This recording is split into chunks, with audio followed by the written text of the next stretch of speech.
এবার আপনাদের দেখাবো সোনামুড়ার ছবিটা। রাজ্যের অন্যান্য প্রান্তের পাশাপাশি সোনামুড়া মহকুমাতেও কিন্তু একইভাবে পালন করা হয় এই ৭৬তম প্রজাতন্ত্র দিবসের অনুষ্ঠান। মহকুমার মূল অনুষ্ঠানটি হয় সোনামুড়া স্পোর্টিং অ্যাসোসিয়েশন মাঠে।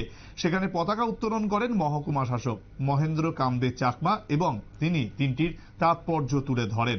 অনুষ্ঠানে ত্রিপুরা পুলিশ সহ কবি নজরুল মহাবিদ্যালয়ের এনসিসি ইউনিট এবং সোনামুড়া দ্বাদশ বালিকা বিদ্যালয়, এমসি ইনস্টিটিউশন এবং সোনামুড়া ইংরেজি মাধ্যম বিদ্যালয় সহ মোট ৫টি প্ল্যাটুন অংশ নেয়। স্বাধীনতা সংগ্রামীদের আত্মত্যাগকে সম্মান জানাতে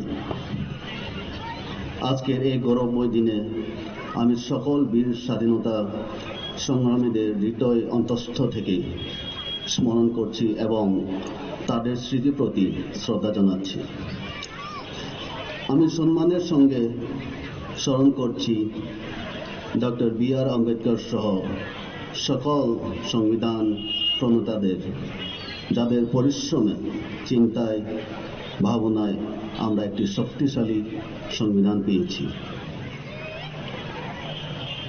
ভারতের সংবিধান একটি উল্লেখযোগ্য দলিল, যা আমাদের স্বাধীনতা, সাম্য এবং ন্যায় বিচারের মতো অধিকার নিশ্চিত করে। এই সংবিধান গণতান্ত্রিক নীতির উপর নির্মিত একটি একবাদ্য ভারতের দৃশ্য।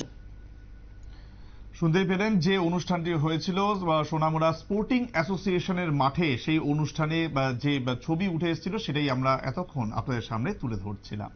সময় আরো একটি বিরতির, সঙ্গে থাকুন।